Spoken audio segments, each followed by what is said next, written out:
Good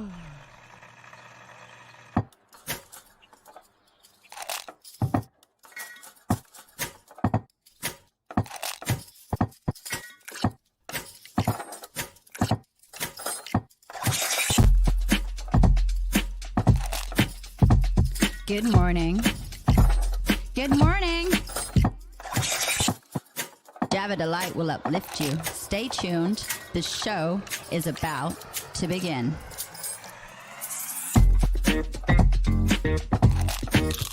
Grab your coffee. Stay tuned. This show is about to begin.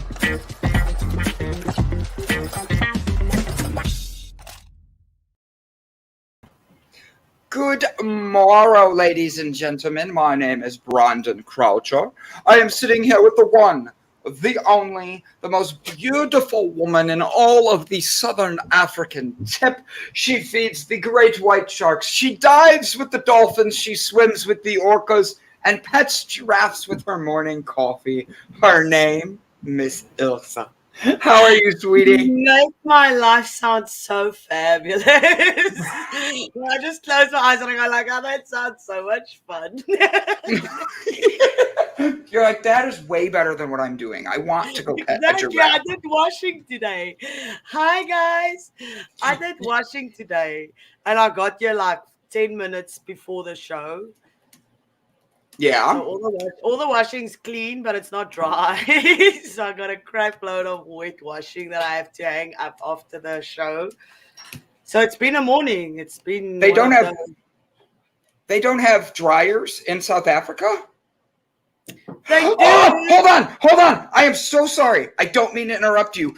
Jane, we have literally talked about you so much. We since your surgery, we have been worried about you. We wanted to make sure you were okay. I even sent you an Instagram message to give you love. Seeing your name starts my day in a positive way. That and the donut that I have hidden in the corner. Do you have a donut in the corner? Shh, don't tell Jessica. Jessica Dugas made it's my donut. Hold on. I can share. They're donut holes. So I picked up donut holes this morning. Well, that's the healthy part. Is the holes. Here you go.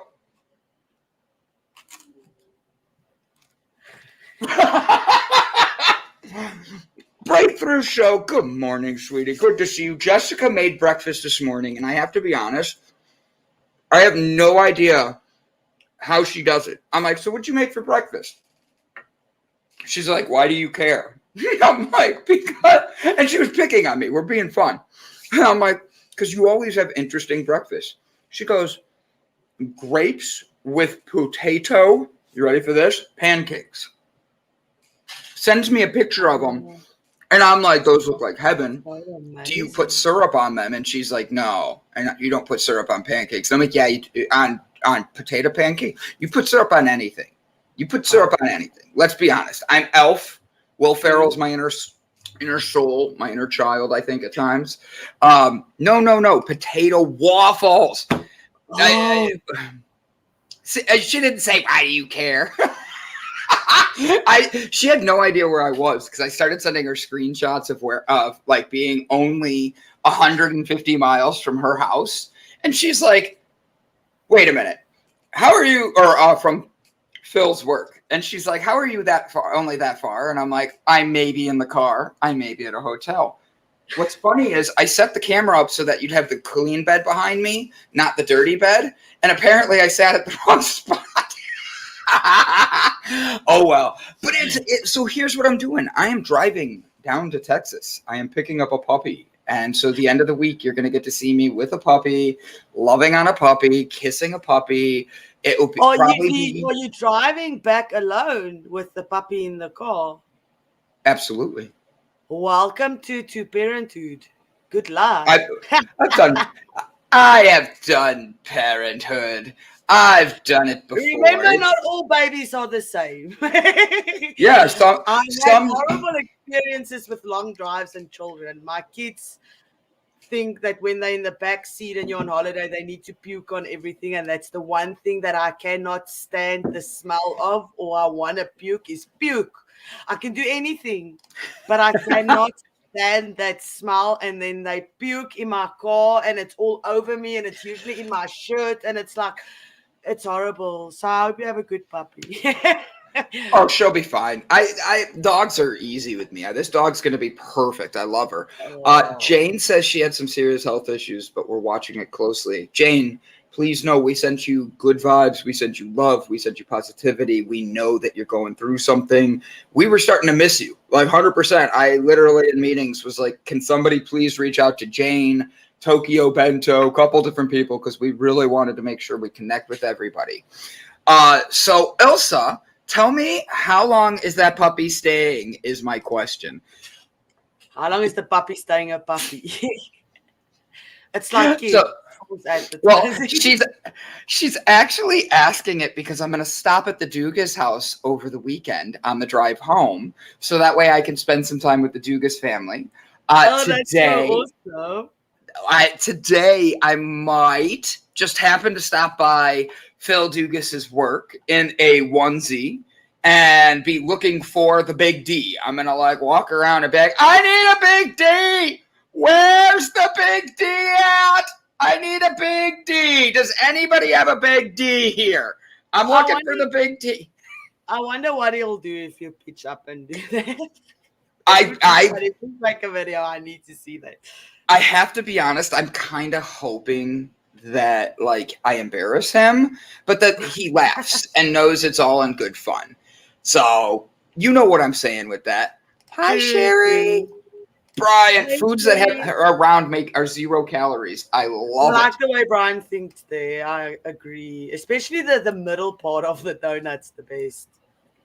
Well, the hole in the donut is like, so there's a combination here. I didn't need these. I'm at the gas station getting ready for my drive, and the guy is taking them out of the oven, having the sugar put on top of them, like this, the glaze, and then he's literally just turning around and setting them on the counter like to cool for a minute.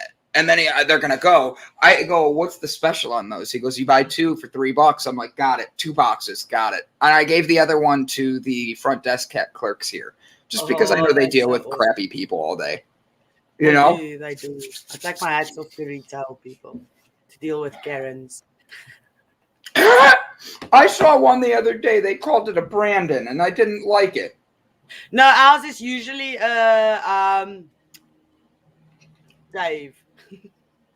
Dave. No, the Brandon one made me laugh. It really did. Like I'm like, it wasn't what I wanted, but it was still funny because of the fact that it was. It literally goes.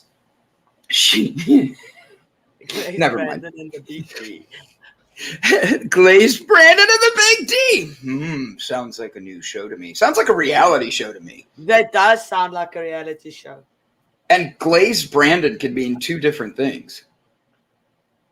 Ooh. How far do you have to drive now when you're done with the show?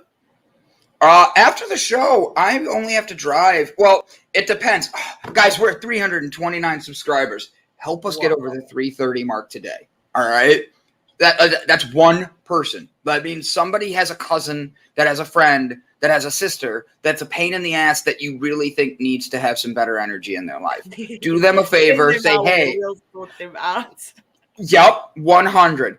CLE Brandon in a onesie in a car dealership in the South. Sounds like a straitjacket.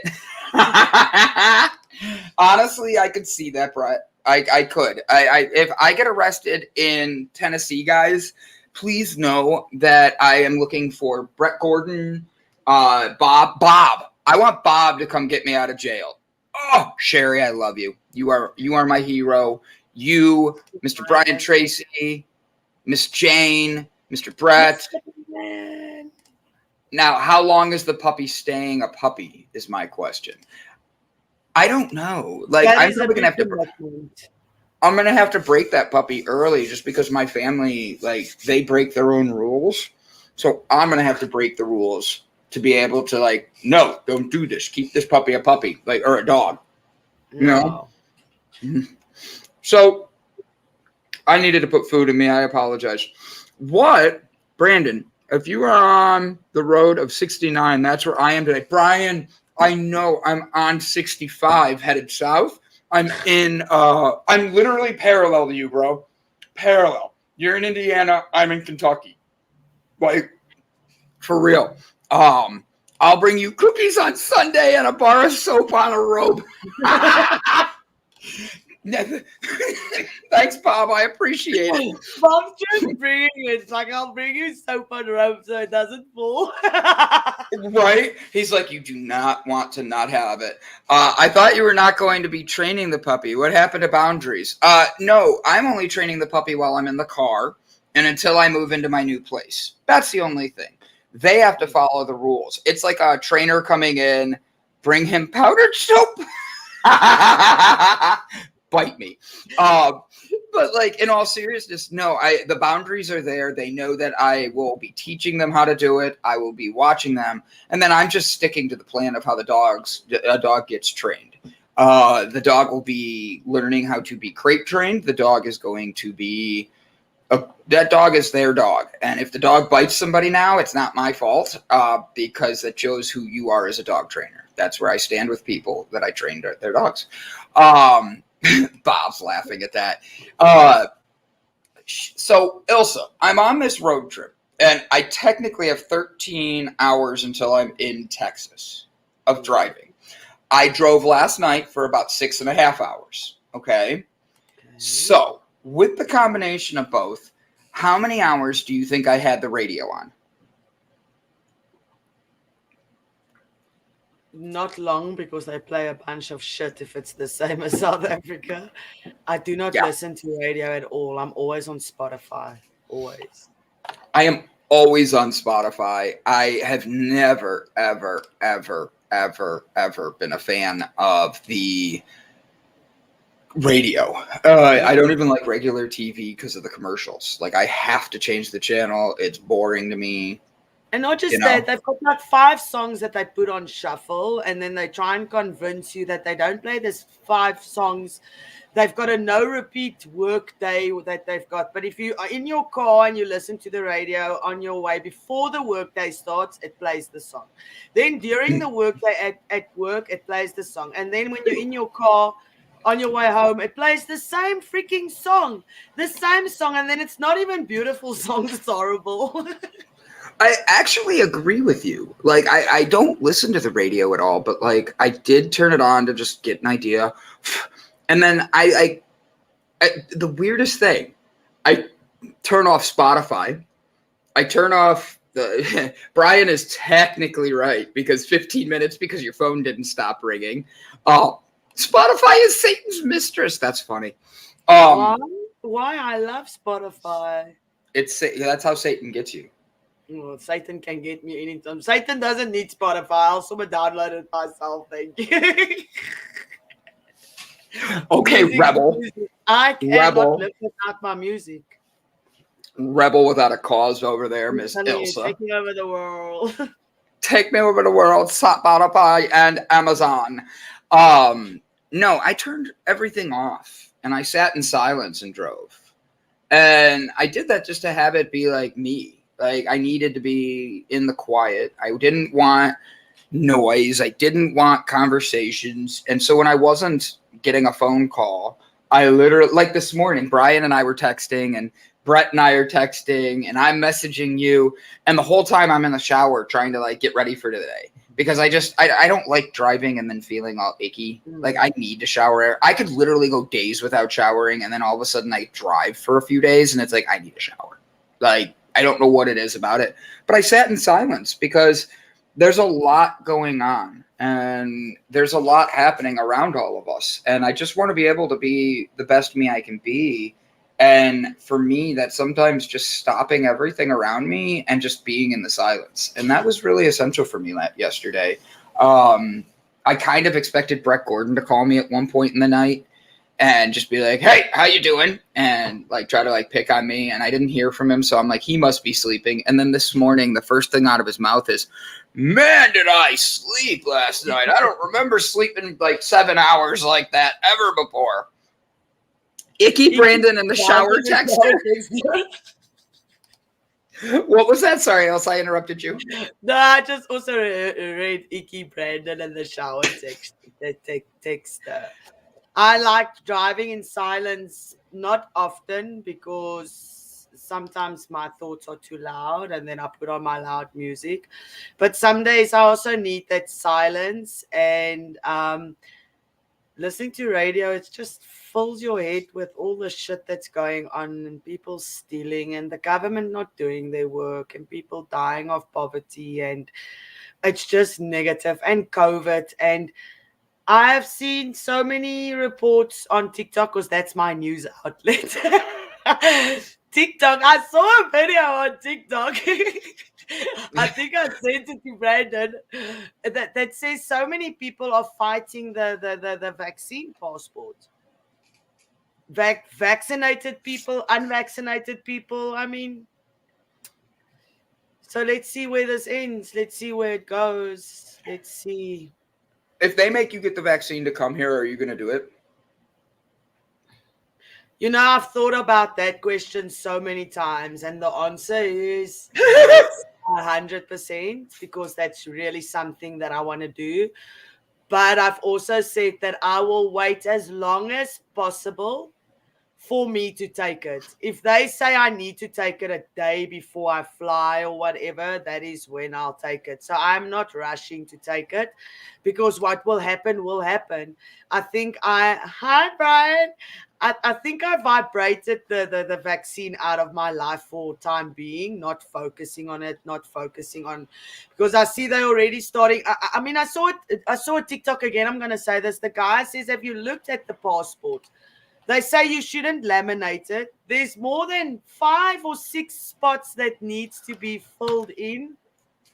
Oh, also, Kathy, You did laundry and I was driving. We both angel. had so much. We need to do a special laughing segment. You and I, after the show, are going to record ourselves, pick a song, laugh, and send it to just Kathy. All right, we're going to dance just for her. Don't worry. Definitely. Don't worry. Anybody else that wants to join us, join in the comments right now. And after the show, I will put a link out there. And anybody that wants to dance and laugh with us for one song, Ilse and I are going to stick around after the show for one song to dance with everybody. But don't worry, ladies and gentlemen, I'm going to bring Brett in too to make sure he dances and shows off his sexiness.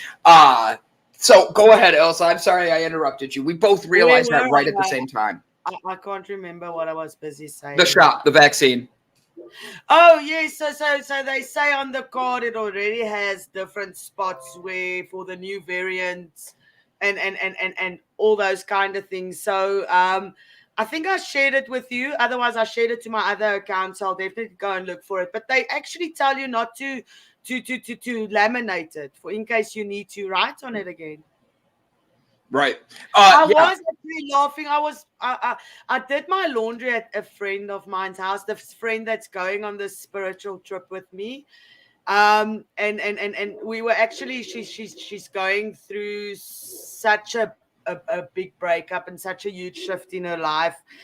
And we were actually talking about our past relationships, and I got so sad to hear what she had to endure at the hands of men in her life. And she's my little pixie witch. She's got this long red Irish hair. She's from Irish descent. She's the most beautiful goddess that I've seen in my life, the most gentle soul. And to hear how she's been abused and everything, and it's just sad. So Sherry actually asked me if I have a way that people can donate to our trip. And I'm trying to figure out a way. I do have PayPal, but I don't know how to switch it from the cash in PayPal to cash into my bank account. So I'm trying to figure that out. And then I just want to say thank you, Sherry, for wanting to donate. Every little bit helps, and you guys' currency is actually very strong in our country. So even if it's just a $10, it makes a huge difference. And I really appreciate that Sherry wants to donate to my cause and to empowering a friend of mine, because that's my calling. Being in that situations myself as well, and knowing what I had to overcome in my own insecurities not to be in a relationship like that. So I feel for her, and I just want to say today, for anybody that has suffered at the hands of any other human being, you do not deserve it. No one deserves to be mistreated and stepped into in the ground. And I think that you're saying that 100% correctly, Elsa. I think that bringing attention to that is essential, especially because there's so many things out there that people don't realize. Like, they could be hurting people, and there's stuff like that. And we need to make sure that we bring a positive atmosphere, a positive place where people like your friend can come join us and have a fun time. Because, Elsa, you're trying to be a supportive soul. You're trying to help somebody that means the world to you. Does she have any kids or anything? She does. She actually has an older daughter that lives with her husband in New Zealand, also very close to my story. I resonate with her story as well. And then she's got a little girl of 3 years old with her current husband now. And just going there, and then this morning when I stopped there, she just grabbed me because we're going to this, and we can actually sell our talents. She's a Reiki master and everything. So this morning when I stopped there, she just grabbed me. She said, "You should sell your hugs because they give so much energy." She says, "I'm going to put up a stall there where we go, and you must just sell your hugs, because when you give me a hug, you just shoot energy into my heart chakra and into my life, and you just empower me." And I tell her, because she tells me, and I just tell her, when you're in a situation, just stand in your truth, be authentic, stand your ground. Nobody has the right to enforce anything onto you. They don't. So for her to find her voice coming out of so many relationships, her current relationship is not as bad, but there's still some tendencies and everything. So it's difficult. It's difficult for women to turn around, especially if you are financially dependent on that person. It is very, very difficult to let go and trust that you will be sorted.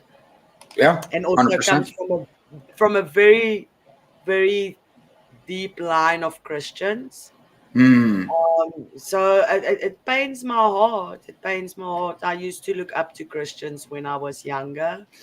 Well, I think that But you didn't see the truth. You didn't see how they were treating people.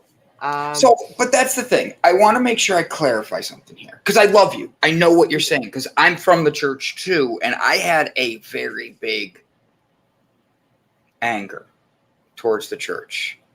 Like, I did. And that's not trying to be mean or say anything wrong. But then I had to have a separation of that myself and realize that the church is just full of people. And I got more out of the LGBTQ community, and I'm not any of those. I'm Brandon, no other letters. And I just hit a point where the church wasn't filling me because it's full of people.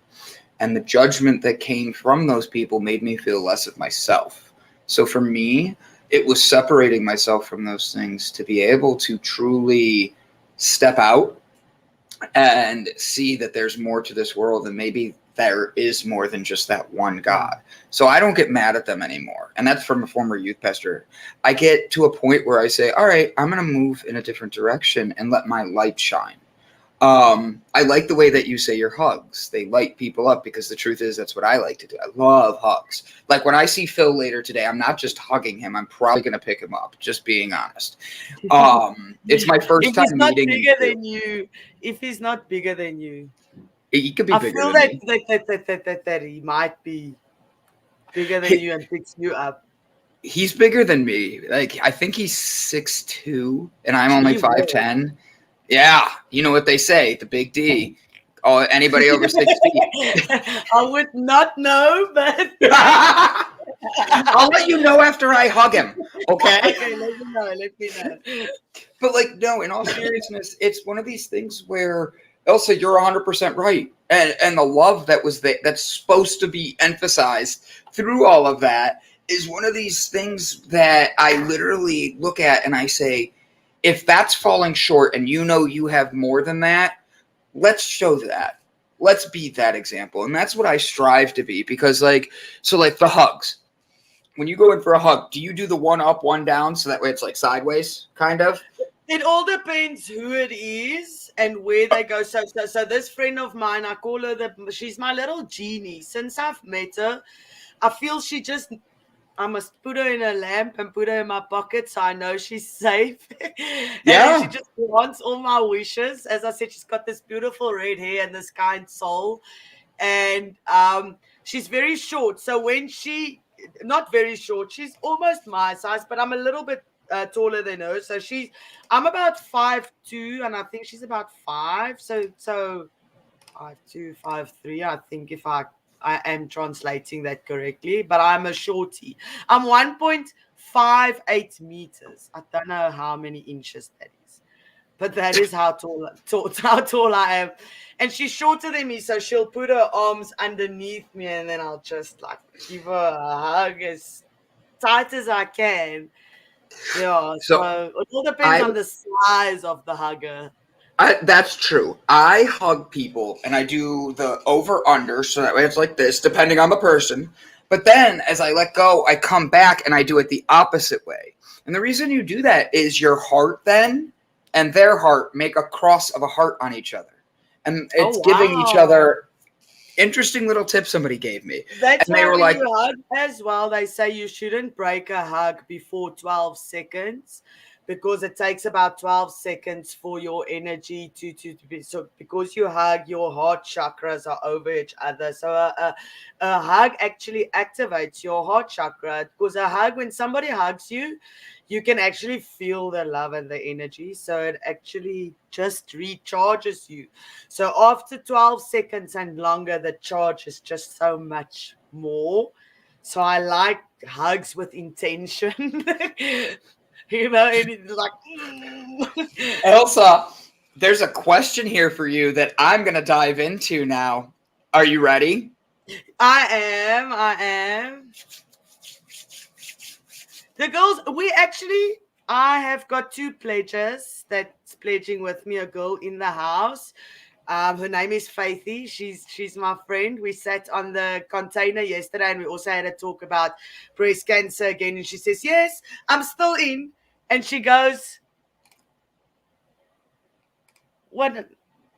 I must another. Okay, what are we? Brandon got. You're speaking African to me? Yeah, I lost my train of thought so completely now. What was I busy saying? Oh, and Faithy said, no bra for 30 days. She's with me. And I'm like, okay. So this friend of mine said, she says, I'll do at home, no bra. But when I go out to the shops, which is never often, I'll have to put a bra. Yeah, nice. She says she has to. She feels uncomfortable. She says until she feels better, but she is gonna try her best. And I said, you know what? That's all I'm asking is try. It's not easy. I know. I've been changing my fashion a little bit to like hide it and feel more comfortable until I'm more comfortable. Do you feel uncomfortable with that? I don't feel uncomfortable, and it's as we explained when we had this conversation this morning. It's not about being uncomfortable. It's about my nipples are in a certain spot. Wrong girls. Okay, which girls? I've got. I am lost now. Am I talking about the wrong girls? Must I stop talking about the girls? Okay. I'll stop. I'm letting the comments come in while you talk about your boobs. It's kind of fun. I'm sorry. The proper medical term, your breasts. My breasts. Your boobies. Yeah, it is uncomfortable. It is uncomfortable, but we're getting there. So, all right. I actually want to try something here. Are you ready for this? I am. Ladies and gentlemen, Brett Gordon.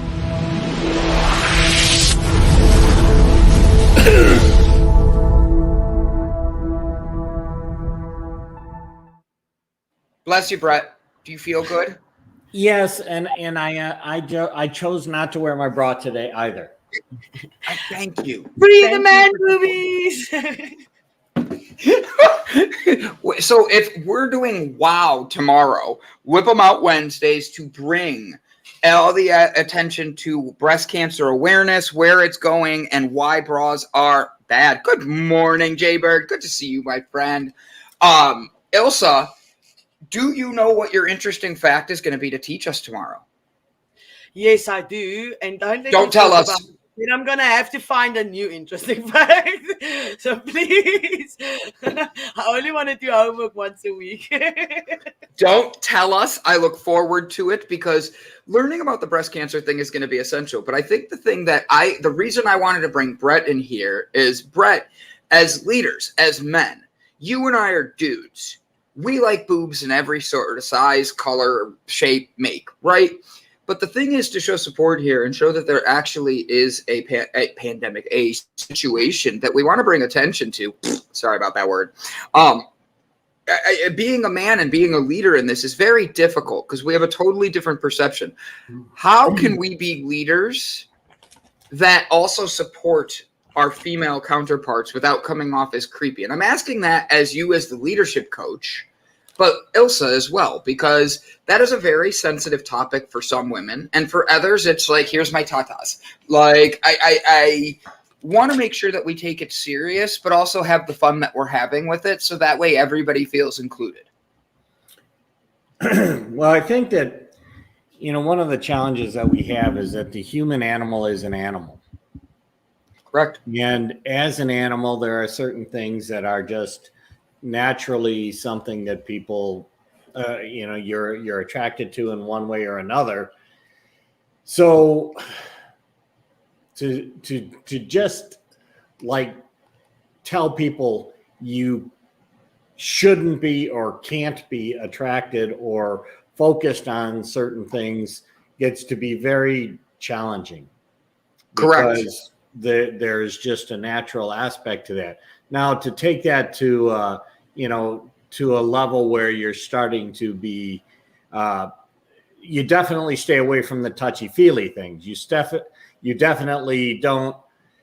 You're going to have to lift your eyes up to look into the eyes of the person that you're talking to, and it doesn't matter whether you're a male or a female, to be honest, because women will do the same types of things looking at different aspects of the male body.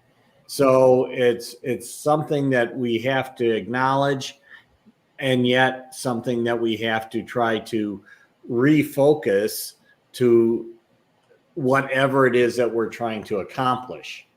Correct. Now, that's where we have challenges. And in today's world, oftentimes, any kind of human touch, whether it just be touching somebody on the shoulder, gets misinterpreted or can be misperceived as something that is got a sexual connotation as opposed to a human contact connotation.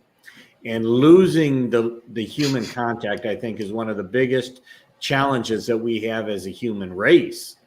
That, the ability to hug, the ability to have touch that is not sexually associated, but is an empowering connectivity of souls, of people, is very important. And because of the litigious nature, especially in the United States and in the corporate world and so forth.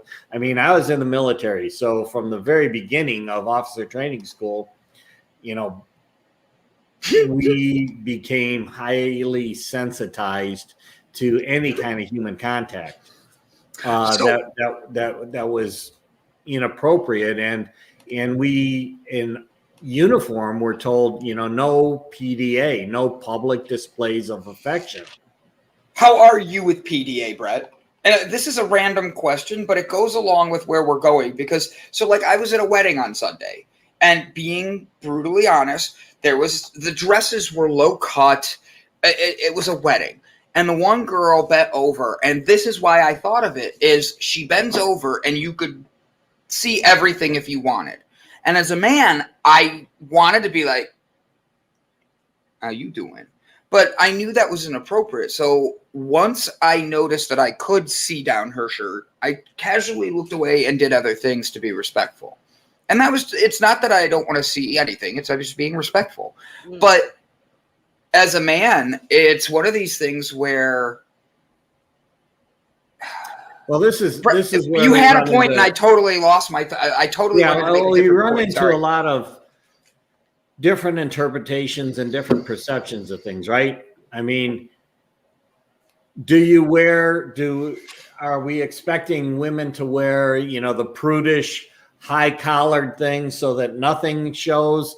If they wear a low-cut dress, there's always that possibility that things might slip out, pop out. And why is it a big deal too?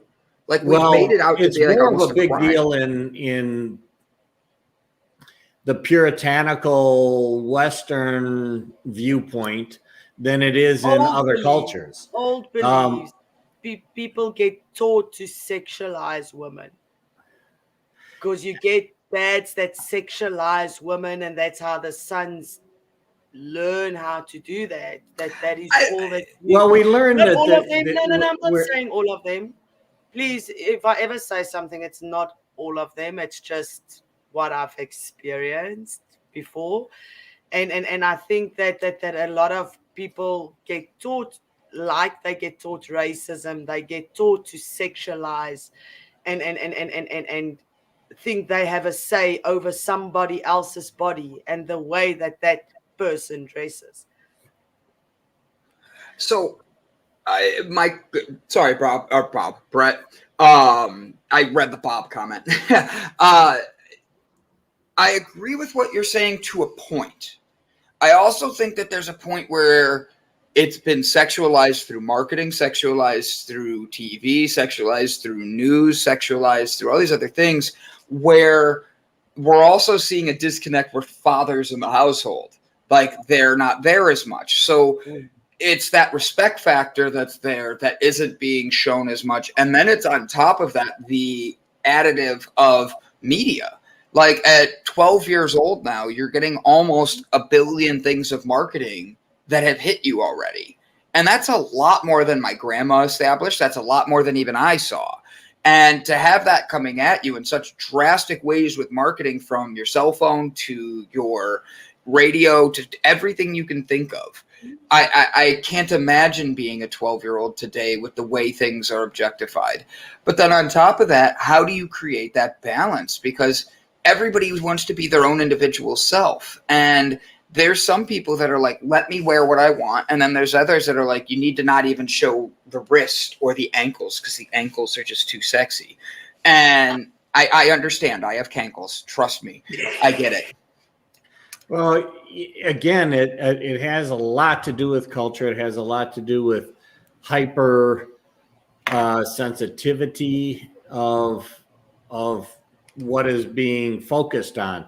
If you go over to Europe, the breasts are not as sexualized as they are in the United States. Correct. And to be on a beach topless for a woman had been acceptable for a very long time. Now, I just recently heard that, from a study in France, that less French women are going topless at a beach, not because they don't want to do it, but because they're afraid that they're going to get pictures taken that are then going to get thrown on the web and then be sexualized in a situation that used to be a comfortable, non-sexual sunbathing activity that was common throughout Europe.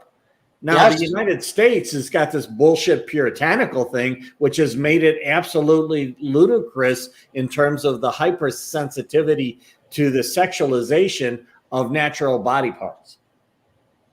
So, okay, when I was in Mexico, kids were walking around, young girls, young preteens, teens, and they were topless. And I felt a little uncomfortable just because they were so young. But I'm also in another country, so it's not my place to judge what they deem as normal or acceptable. How, if you feel offended by something like that, and I mean this coming from both sides, you're seeing it as a young person and you're in another country, I look the other way and I just don't let it bug me. But in public, it's the same type of thing, whether like if Ilse bends over in front of me and all of a sudden her shirt goes down a little too low, I'm not going to, how you doing? No, I'm going to turn around. It's going to be the respect thing, you know, like it's one of those. And I think that that's the hardest thing people aren't establishing is we all think our opinions or our viewpoints are the only ones that are there. And we're missing so many other attributes from the fathers not being home to the sexualization to the different cultures. Go ahead, Elsa. The thing is, how old is fashion? How old is clothes? And how old is the world? It's like you're never going to have everybody happy with what you're wearing. So you need to feel good in your clothes and feel empowered in what you're wearing because it's your choice, making your avatar look beautiful for that day. If that is, but it shouldn't. Do you get mad at your body? Do you think you look sexy? I get my moments where I think I'm a goddess. I've got a song that puts me there. It's usually every morning. But I do get insecure. I do. I have been getting out of my comfort zone for the past week without wearing my required underwear. And I actually went to the shop this morning without wearing it. And when I got into the car, I'm like, I actually did that. I can't believe I did that. Did you feel dirty?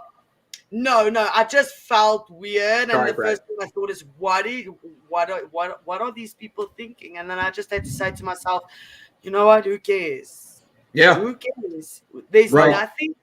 There's absolutely nothing that their opinions about me is gonna change because I feel that my opinion about myself I keep in a higher regard than anybody that I see in a shop and has an opinion about my boobs or that I don't have a bra on.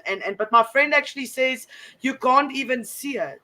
It's a mental thing. Well, and again, I think it's that hypersensitivity. You know, if you go back, one of the words that you mentioned is my required pieces of underwear. Who required that? Oftentimes that's ingrained into our training. That is what girls were taught. I mean, I had a training bra. The first thing that when you go into, I think they call it puberty, I don't know, when you go into womanhood or whatever, the first thing they do is take you to buy a bra.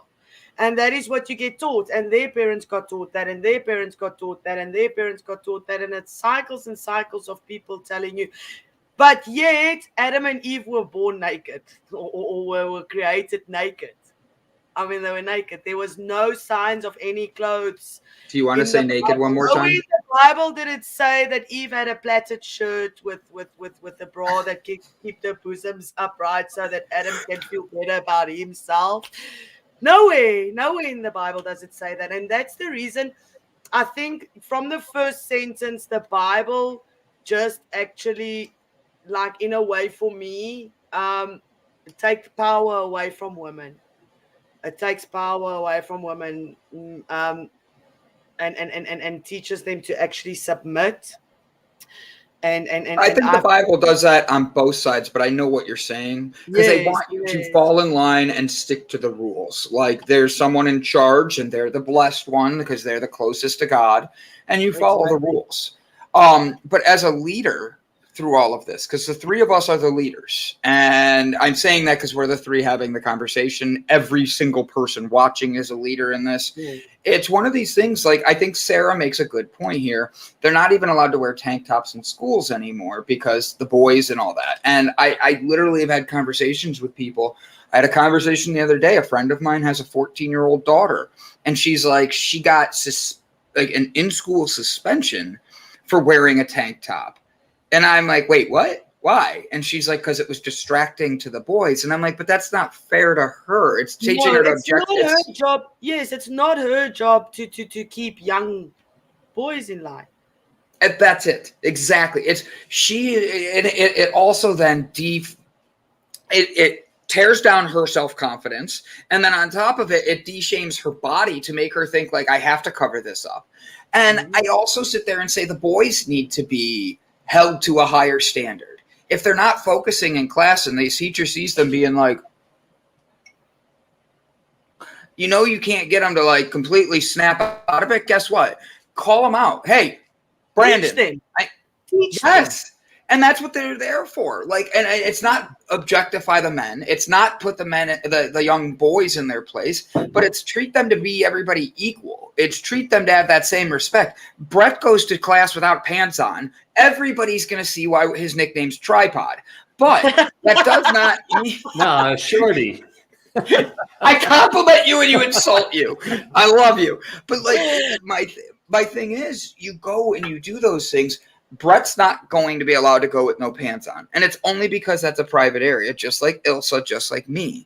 But at schools, we're objectifying things and creating these rules and regulations because we don't want distractions. But life is a distraction. Go ahead, Brett. I see you deep down. Teach us our leadership here. Yeah, but we've got, again, the schools are basically reacting to the rules that are being presented by the parents, by the church, by these other organizations outside. And again, in the United States, more so than in a lot of other countries, the rules are, again, this conservative, puritanical thing that, you can't do this here, you can do this here, but we're training our children from the youngest ages that sex in the body is sinful or something that shouldn't be seen except in certain areas. And like Mandy says, the human body is the most beautiful natural form. Why don't we appreciate it like the Greeks used to, like it was in the past? It's only over the course of time that clothes have become the thing to cover areas. And at the same time, you go through different periods of history where women are wearing bustiers and things along those lines to accentuate parts of the body so that they can be considered beautiful or that they can be considered sexual. So I think that, we go through different periods of history and you see different approaches. You go to different cultures. You go to your indigenous tribes in many countries where the women don't wear anything above the waist. And it's not considered sexual that they're running around that way. It is the training that makes the difference. It is the belief systems. And as I've always said, question the BS of your BS. And don't be afraid of the fact that, if a woman is wearing clothing that is loose, and they bend over, well, first of all, they chose the clothing. And if something is visible, it's going to be natural that eyes are going to be attracted to it. And that's it's how you react when you see it. If you see it and then you say some stupid ass comment or grab or something along those lines, that is your problem. Correct. You do not have to, because I think when you a woman with and you go through body dysmorphia and you think you're always fat and all that, putting on clothes is it's actually a task in the morning, because you have to feel confident and hope that you look okay, even though you do not feel okay, because 99% of women think they're overweight and 99% of women think they're this and they that, and always find fault because of what was portrayed or what was said to them.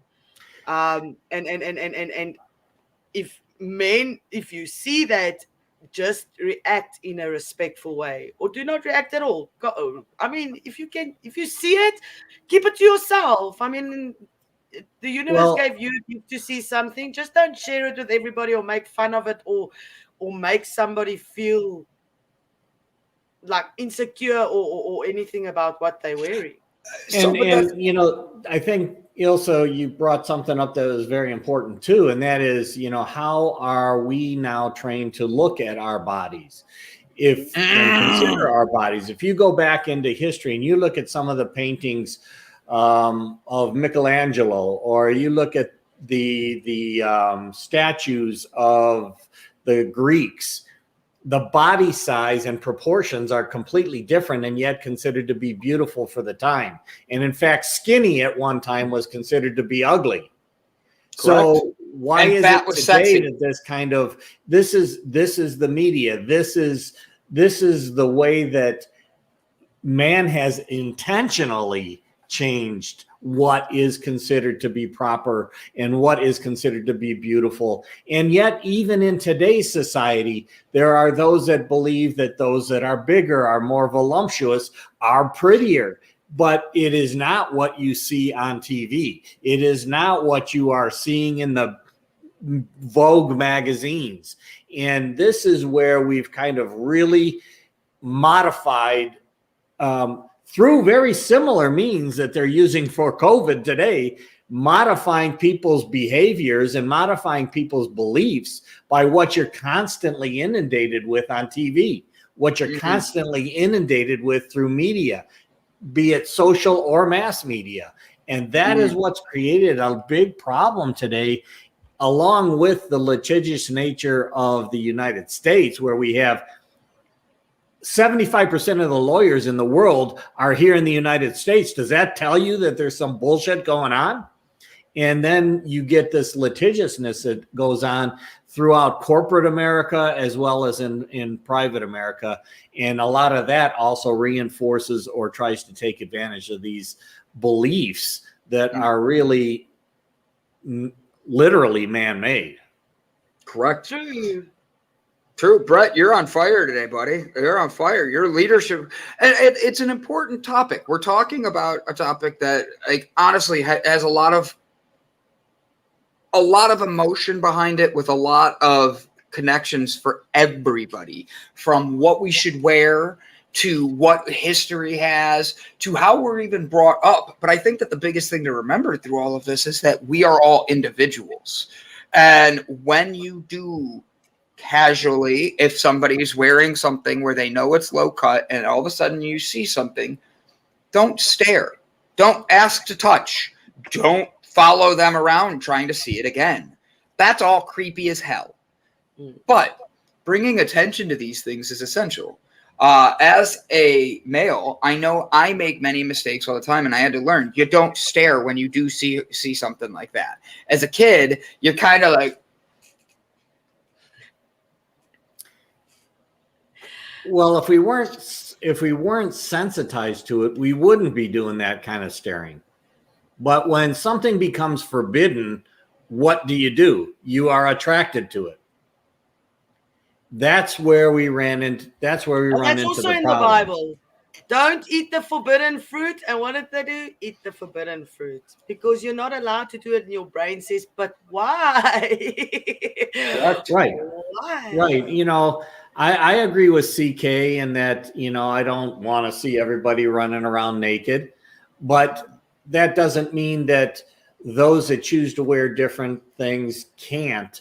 And it's one, like Brandon, you were saying, if you see it and you don't like it, don't focus on it. Move on. Don't associate in those groups or crowds. If you don't want to see skin, don't go to the beach. Correct. True. And, I agree. Or the strip club. Don't go to the strip club and then complain that you're seeing naked people. Well, why is the strip club, why is pornography such a billion-trillion-dollar business?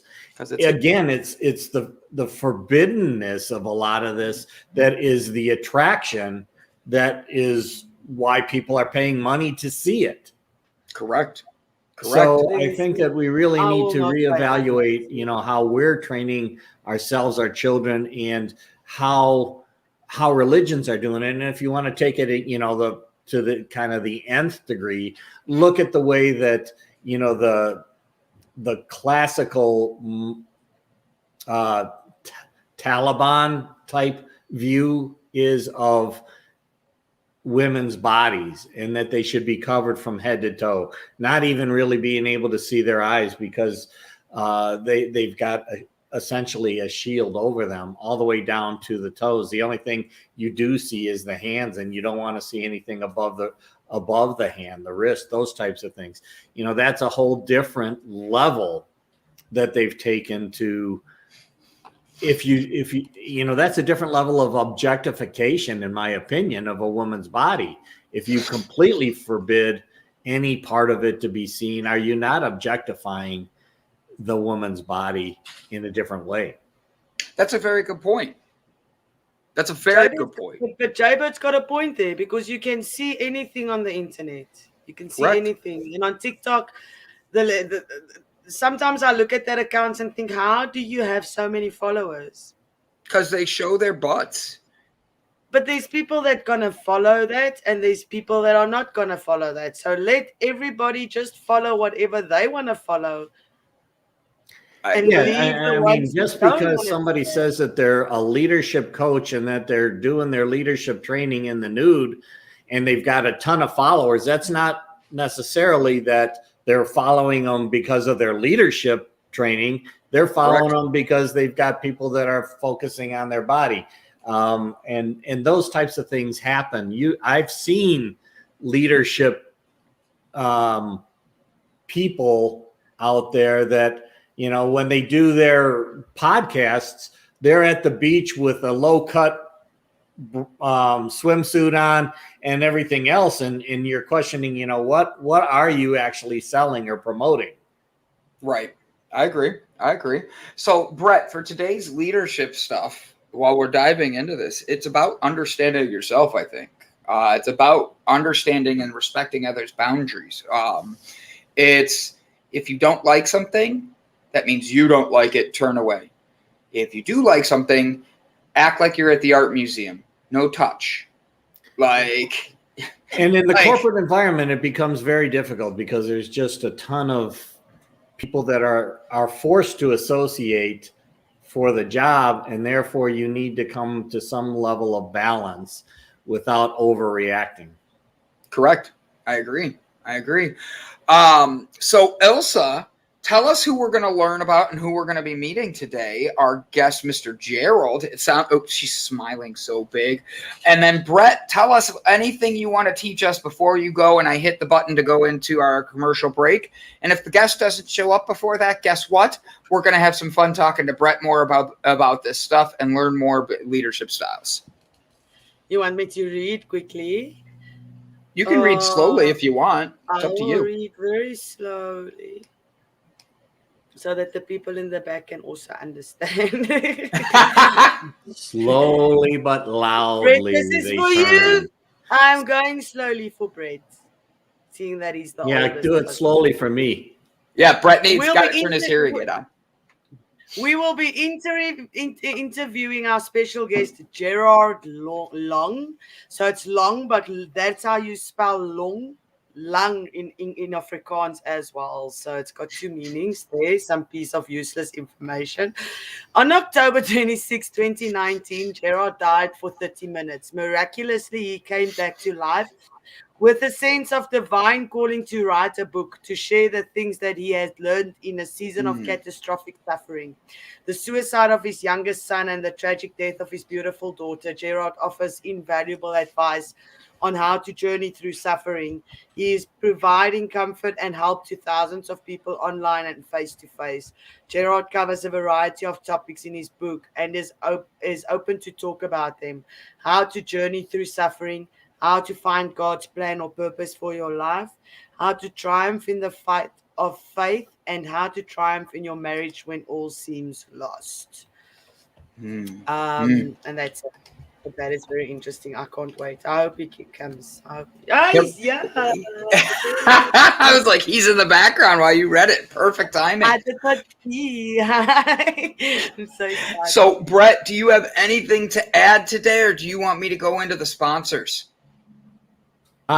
Just, not only do we need to be healthy about our bodies and what we take into our bodies, we need to be healthy about what we take into our minds and what we choose to believe in, and recognize, as I believe Mandy, or was it Mandy or Sherry, basically said, the human body is artwork in its most pure form, in whatever shape it is in. And that we should appreciate people as being people, and recognize that we are animals and we are going to look at certain things. It's how we focus and how we react to it that is really the key to changing the way that people connect. And that I believe people need to connect more today than they ever have in the past. I agree. Well said, buddy. We'll be right back with Gerard Long after these words from our sponsors. Thank you, Brett. Hi, my name is Brandon, and over the past year, the Delight Cafe team and I traveled across the U.S. researching this rapidly growing industry of CBD products. What we have found throughout the industry were products that were inconsistent in dosage and used ingredients that weren't even lab tested. Products with chalky textures, bitter aftertaste, and worst of all, confusion among the CBD consumers. That's why we created Delight Cafe. A 15 milligram, lab-tested, all-natural, water-soluble hemp CBD powder pack. It's odorless, colorless, and tasteless. Add it to your favorite drink of choice, wherever, whenever, on the go. Quickly find your calm, your balance, and your delight when you need it most.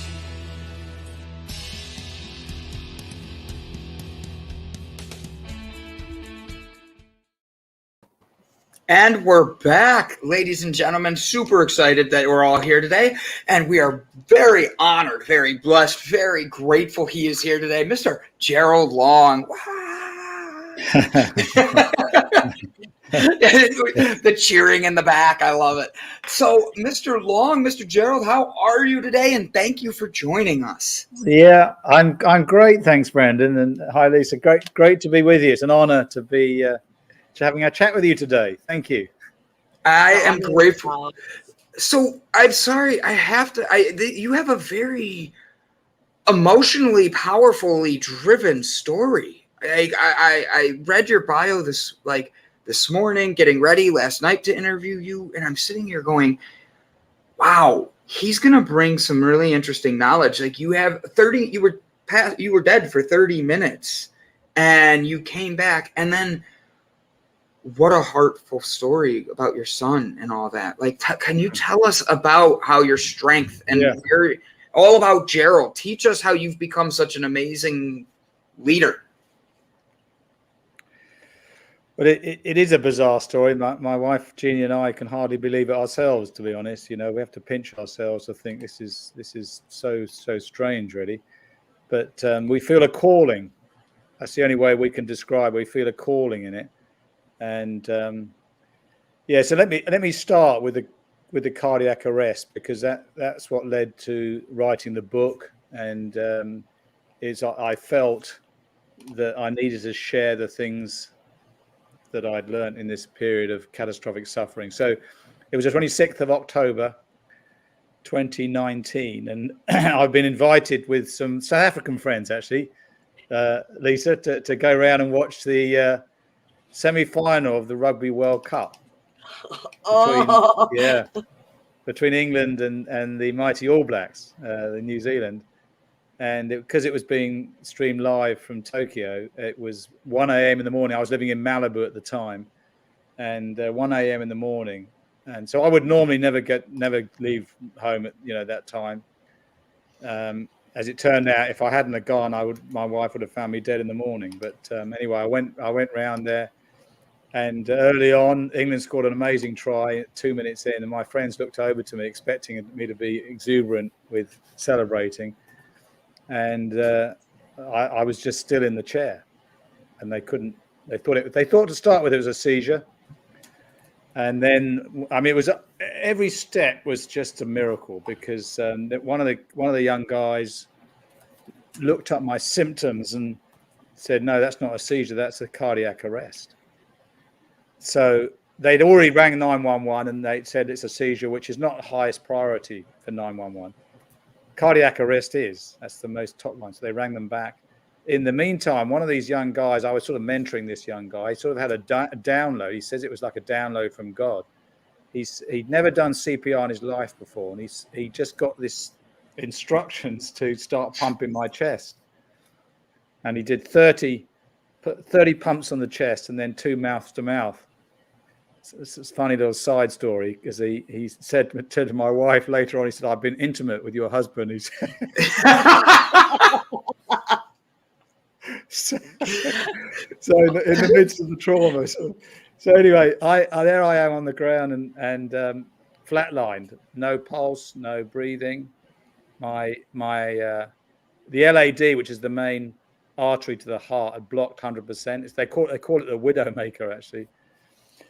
So 10 minutes they've been trying. In the meantime, they called down my friend's wife, who was a former nurse, and she came down and checked all my vitals and said, "I'm sorry, he's gone. That's it." These 2 young guys, one of the sons and my young guy I was mentoring, wouldn't accept it, and one of them started shouting at me, "No, Gerard, come back!" like this. The other one's pumping my chest. Well, anyway, the first responders turn up and they sort of take over. And for the next 20 minutes, it was another 20 minutes, they try and revive me, try and get a heartbeat back, and nothing. They did 6 or 7 electric shocks to the heart, nothing. And at this point, they're going to say, we did everything we could. And the statistics are that for those who get a cardiac arrest, it's different to a heart attack. Heart attack, the heart's still pumping a bit, but cardiac arrest is you're flatlined. Only 6% of people who have it out of hospital actually survive. 6%, and of those, 90% have serious brain damage because there's no oxygen to the head, to the brain. So anyway, my friends are saying to these first responders, give it one more go, give it another go. Excuse me. So they have another crack at it, and they find a heartbeat. So they rush me to the UCLA hospital. Yeah. And they bring me fully around. So my wife's woken up in the middle of the night, and they take her to the hospital. I mean, she can hardly believe what's going on. Anyway, so she's crying out to God, I need another miracle because, okay, I'm alive, but it's likely. In fact, my friends were thinking perhaps we shouldn't have revived him because, who wants to be a cabbage for the rest of your life? Right. So now I'm going down to the MRI, and the medic comes out, and she just can't believe. She just said, "This is an absolute miracle." She said, "I've seen 2 miracles in my life. This is the second one. No brain damage." So I'm lying in my bed in the ICU, and I'm just saying, "Why am I still here? What's my purpose? I'm a person of faith, so I'm saying, God, why am I still here?" And I felt in those quiet moments, I felt that God was wanting me to share the things that I'd learned in a period of catastrophic suffering that I'd gone through. My wife and I had gone through between 2005 and 2014. In particular, I had 3 epiphanies. What I mean by that is, do you know what I mean by epiphany? It's something that changes your life, really. I had 3 of them in a space of time then, in that period. And so I realized I needed to share it. And it's about helping people who are suffering. And we weren't to know then that COVID-19 was going to come in. And now we find ourselves in a time of unprecedented suffering. And especially for young people who, many of them, the mental health issues now are astronomical, and we have a message for those folks, to say, don't lose hope. Often, suicide follows on from hopelessness, and hopelessness often comes out of people. They don't know what their calling is. They're lost. They've lost their way. Why am I here? What's it all about? Life stinks. I don't see any hope. Let's finish it off. That's what happens. So we have a message. We have a message for people who are struggling in life, to say that there's actually a silver lining in every cloud. In every cloud you go through, every struggle you have, there's an opportunity for a silver lining. Every struggle you can come out a better person. Every tough time, there's a way of coming through, and that's what we're doing now. Excuse me. We have a non-profit ministry called Awakening to God Ministries, and we're doing that now. So I'm probably going to tell you a bit more. Have you got any questions on that, or should I go to the rest I of the actually story? have a question, and I would understand if you don't want to answer it. But can you remember a while that 30 minutes that you were out, that you were dead? Can you remember anything about it? That's a great question. It's a question I most often get asked. And because everybody wants to know if there's a light. Is there really a light? I'd love to be able to tell you that I had a whole tour of heaven, and I could tell you so. He lived in an entirely another life he didn't even know. Came back and he's like, wait. I'd probably be making millions now if I had that story. I'd be doing really well, But honestly, I don't remember anything about it. Don't remember. I mean, maybe I will in time. I don't know. Yeah. I don't remember anything about it at all. But even from the night before, I don't remember. I just found myself waking up in the ICU, and I'm told, "Hey, what's just happened to you?" And what was that thoughts that gone through your mind when you woke up in the ICU? I mean, that must have been such a shock to your body. Well, I mean, I remember waking up. It was actually my pastor standing in front of me. Although Jeannie had told me that I had mouthed across the room, "I love you," to Jeannie, but I don't remember that, which is quite That sweet. is so sweet. And apparently I was sort of waving at the room across the room like that. I don't remember that. So they gave you the good stuff. I like this, Yeah, I know. So I just slowly come round, and it's all as though I was being carried. I guess I was being carried. I wasn't frightened. I wasn't. It was just coming round slowly, and then it was all about recovery. And they told me this bizarre story, which I just don't remember anything about it. It's so strange, so strange. So anyway, 2004. I was at the top of the mountain. Everything was great. In my book, I talk about seasons, that we go through seasons in life. Yes. And I guess hopefully most people can remember times it feels like summer. Everything is great. The birds are singing, the sky's blue, the sun's out, it's lovely, everything is wonderful. I was in a season like that. In fact, we'd had 24 years pretty much like that. And I said to Jeannie, I said to my wife, I said, does it get any better than this? We both had a great walk with God. We had a great marriage. We had 3 fantastic children.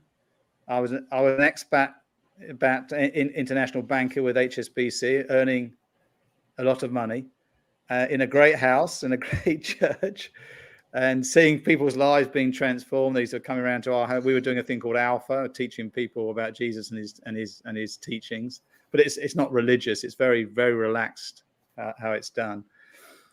Does it get any better than this? We're at the top of the mountain. Everything's great. Right. And hopefully, everyone who hears this can think, yeah, I've had times when it seemed great. Hope that everybody's got a time like that. Well, it was shortly after that it's like the wheels came off. And if you know the biblical story of Job in the Bible, he was at the top of the mountain. Everything was great. And then it was like Satan was released to attack him. And that's what seemed to happen to us. Everything seemed to start going wrong. Beginning of 2005, our dog died. If you're a dog lover, you'll understand that. Our dog died. That was heartbreaking. Middle of the year, our beautiful daughter Rebecca was diagnosed with retinitis pigmentosa. That she was slowly going blind. Thankfully, it wasn't fast. It was fairly slow, but that was maybe genetic, and we couldn't trace it in our family. I felt sort of betrayed at work. Everything before that, everything had been going really well. Now things were not going so well. But then we got to the bottom of the valley, so to speak, at the end of the year when our youngest son Alex, he wasn't depressed. He wasn't a big drug taker, but he did take a drug with this boy at school, and it made him delusional, and he became paranoid. And we thought he would get over it. Over time it would get through.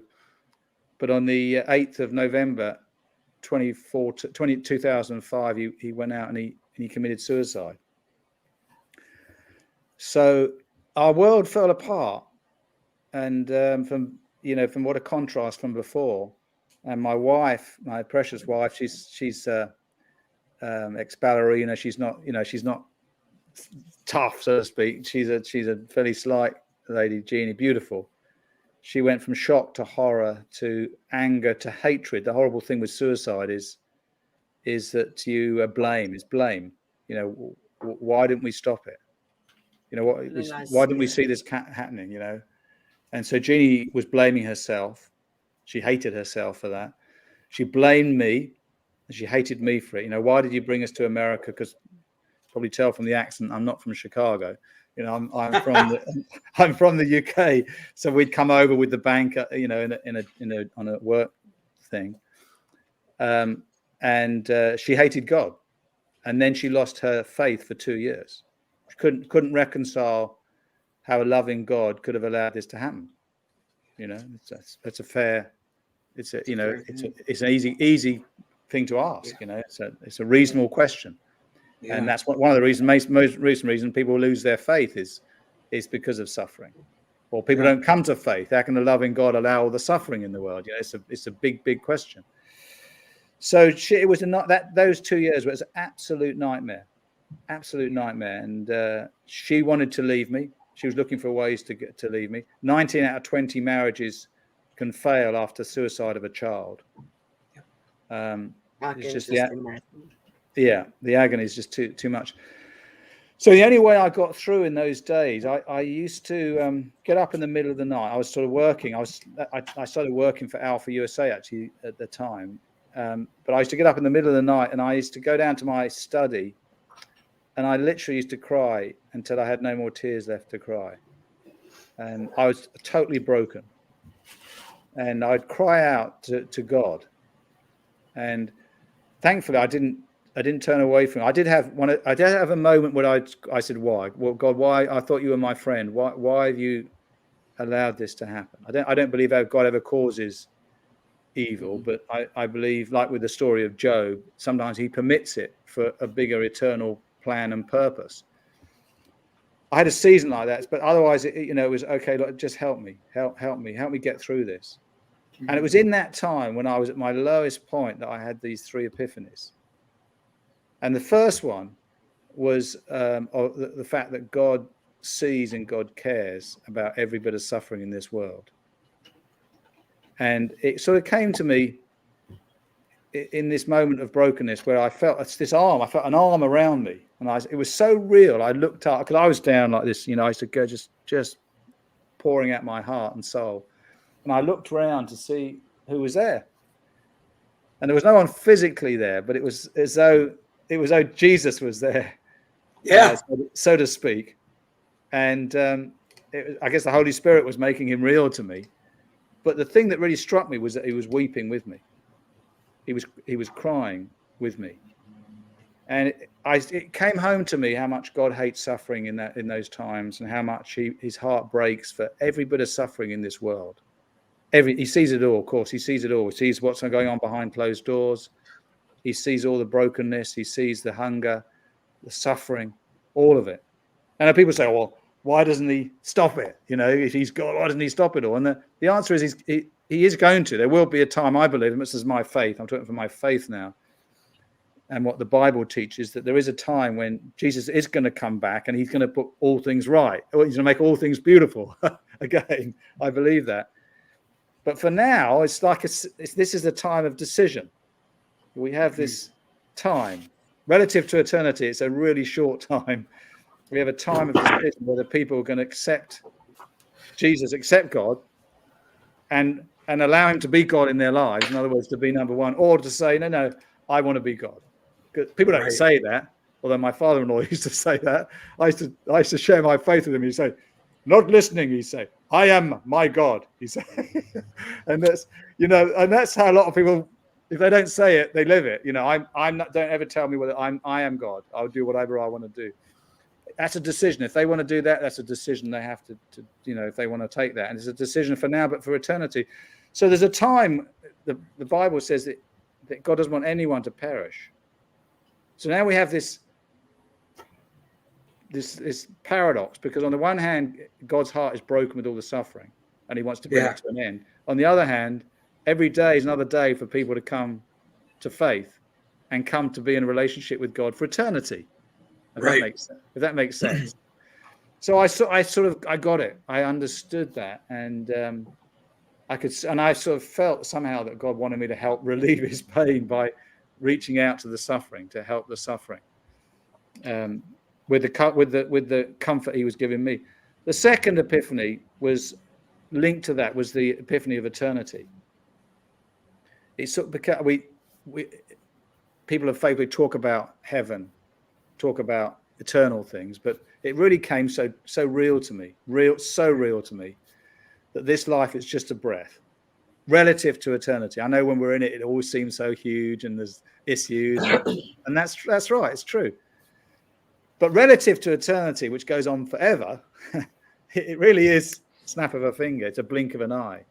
Yep. And I got it. And I got it that, okay, I've got this cup to drink. It's a bitter cup. And it's painful.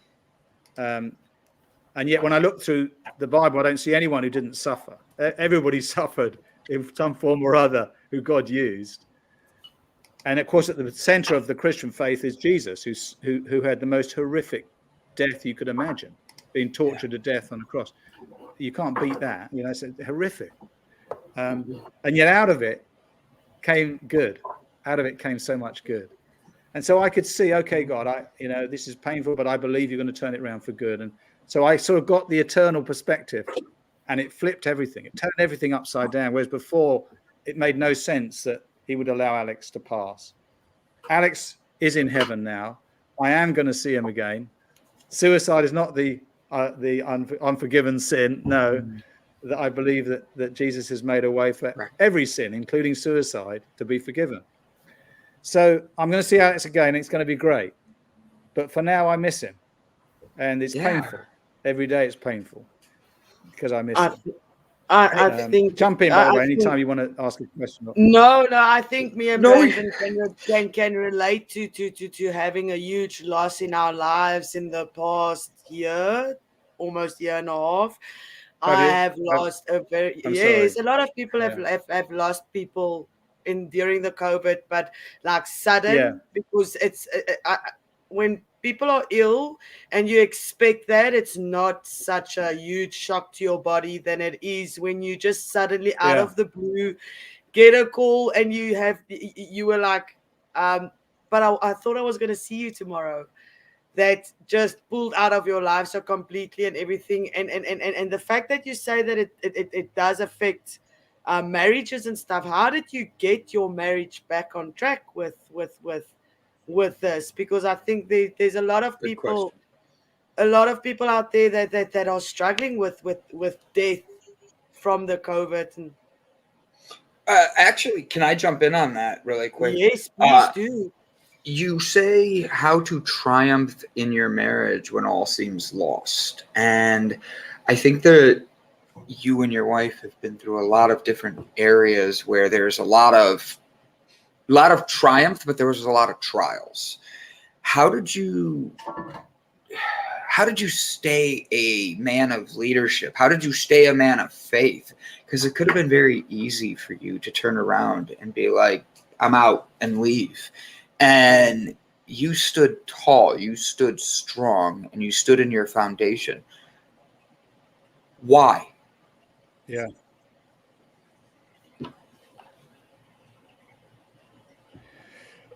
Well, to answer that, I've got to go back to 1980. It's my last year at college, and I was captain of the track team. I was one of the lads on campus, living as young men do. But I had an encounter with God in my room at college. No one else was around. There was no was no Christian meeting. There was no music or anything like that. I just had this encounter, and God turned up in this room, and I was completely transformed. It was like this liquid love came into my heart. I now know that was Bible, the Holy Spirit. It's the third person of the Godhead. The Holy Spirit poured this love into my heart, and Did we lose him now? Satan, you will not win.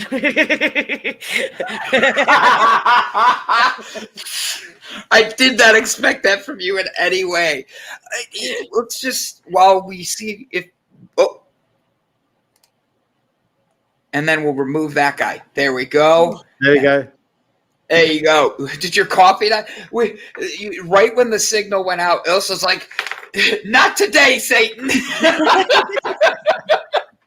I'm loving it. So I said, go ahead. You were saying about you were yeah. So I had this encounter, and the best way to describe it is that I fell head over heels in love with Jesus Christ. It may sound a bit odd to some people, I don't know, but that's the best way I can describe it. It's just this incredible love came into my heart. When you really love someone, all you want to do is please them. Mm-hmm. We know that naturally. I'm talking about relationship with God now through the Spirit, through our spirits. But even in a natural relationship, when you really love someone, you want to please them, don't you? That's the thing of love. You want to please that person. So from that moment on, from that encounter, all I wanted to do was to please God. I wanted to do His will, and I just said, "Okay, God, whatever you want me to do." I handed everything over. This beautiful relationship I had with Jeannie, my running. I was doing reasonably well as a runner. I had a business. I just said, "If you want me to do these things, great. If not, I'm so filled. I was so content. I was so fulfilled. Didn't matter whether they were in my life or not." So I married Jeannie, so she was clearly part of the plan. But my running and my business, I ended up just sort of, okay, fair enough. And that's okay. So I go back to that time because that it's the love in my heart for God that's kept me. And that wasn't a one-off thing. I have moments where this love just sweeps over me again and again. And I just want to please God. I just want to do. So I knew in that time, you're quite right. I could have been, Jeannie was hating me at this time. I tried to love her and she would just kick me in the face, so to speak. And I could have said that, I've had enough. I'm not going on anymore. But I knew God wanted me to keep loving her. She was in darkness. She was, Satan had got her trapped, and she was in this darkness. And so there were two times when I got to the end of the day, when I was weeping with God, I just said, I just can't. I'm finished. I can't do this anymore. But I know you want me to. So I just please pour in more love to help me keep going. And I'd wake up in the morning, and I had more love in my heart. So it's motivated from start to finish by love, that I wanted to love God and do His will. And that turned out into loving Jeannie, my wife. And I think in love, there's light. It's like light. Jesus said to His disciples, "You're the light of the world." I think there's love in light. And although Jeannie was in utter darkness and her thinking was irrational, as this love was coming out to her, there's like a light that came to enable her to see things differently. And I always remember there was a moment when she turned to me and she said, "Actually, Gerard, I am thankful," she said. "I am thankful." And I knew that was the light was getting through into her thinking. She was starting to see things differently. And that's one of the things we teach people now, how to journey through suffering, is to be able to help them to see things differently. The third epiphany was to do with what we call in the Christian world, it's called grace, which basically is God's provision for you. And I needed love at this time. I needed strength to keep going.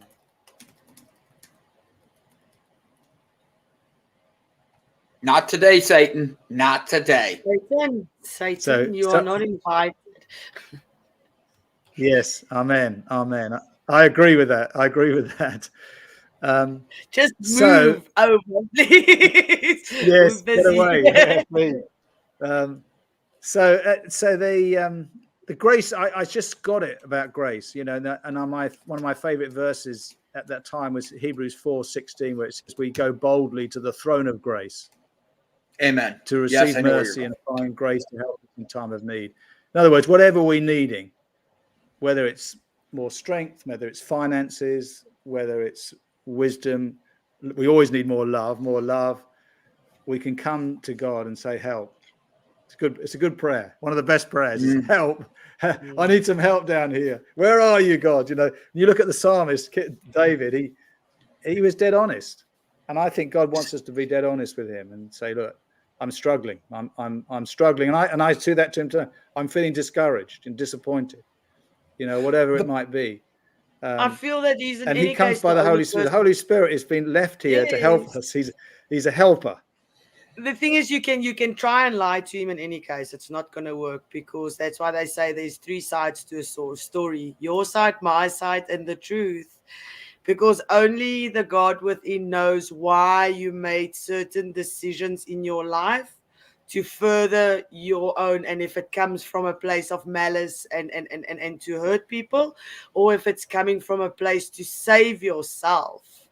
Yes. So it's just my piece of Yeah. In the book of Job had to release himself, and he was blaming. He lost his house. He lost all of his kids. He lost all of his funding for his job, so he had no money coming in. And in the book of Job, it says he stripped down to nothing and shaved his head with a piece of clay. They use a different term. Sorry, theology major here. And so for me, when everything is removed from you, you have to strip yourself free. You have to be willing to break out of all the things that you think are of this world, because we're not of this world. We're just in this world. And I think that Gerald shows that faith in such a other than the great head of hair, he didn't shave his head apparently. It's getting very thin though. salt. I'll trade you, Gerald, any day, buddy. Fair enough, Brandon. You got me there. You got me there. But every day to wake up, mental health is a big thing we talk about here. It is. And to have your son have that demon inside him get there is very difficult. And for you to bring a positive light from that and say, no, I am going to see him again, is essential. So I want you to hear that even if you're out telling your story and you're giving it to people, I want you to know you can feel it on our hearts. And that is a really, really tough thing. And from someone who knows suicide in multiple different ways, my heart goes to you, Gerald, you and your wife. And I want to say how amazing it is that you made it through even during these tough times. Because the truth is, it's easy to just, the reason those marriages don't last is it's easy to say, we're done. It's easy to say, well, obviously this was the other person's fault. And the truth is, you two looked at each other and said, no. So we have more that we're supposed to do. Gerald, God is there. God is in your heart. You hear what you're saying and the passion behind it. But waking up and having that joy had to be something that almost pissed your wife off. And I mean that in the nicest of ways, because you're trying to love her. And she's like, look, mother effer, stay away from me. And I think that's a very tough thing. What inside you kept pushing you to say, I need to be here for her. I love her, and this is what I'm supposed to do. And then why didn't you run? Why didn't you do that? Because so many men easily could have ran. And you're like, no, I'm here because I'm supposed to be. Why? As I say, it comes back to this grace again. It comes back to the eternal perspective. This is why these epiphanies help me, because I was seeing beyond the here and now. talk about Jesus at the cross, the joy set before him, he endured. For the joy set before him, endured. But he's seen beyond the here and now. And I think that's one of the keys when we're going through a really tough time, is to say, you know what, it's going to pass. Yeah. This is going to pass. And that's one of the things I talk about in the book, Living Hope, is seasons. We go through these seasons, and you might be in a really, really tough storm, but it's going to pass. And to be able to have that perspective, to be able to understand that, and then to be able to learn to receive strength. I think that's one of the key things. Is there's a story in the Bible about King David, who was an amazing, amazing man of God, and he was probably at his lowest point. And his wife and children had been taken by the Amalekites, and they were nasty people. You can imagine what they were doing to his wife and children. They were exhausted in every which way, mentally, physically, emotionally. And then his men turned on him. They were going to stone him. He was really at the bottom. And it says that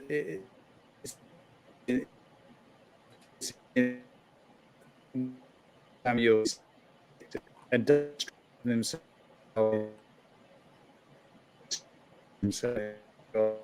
do that. And I know to get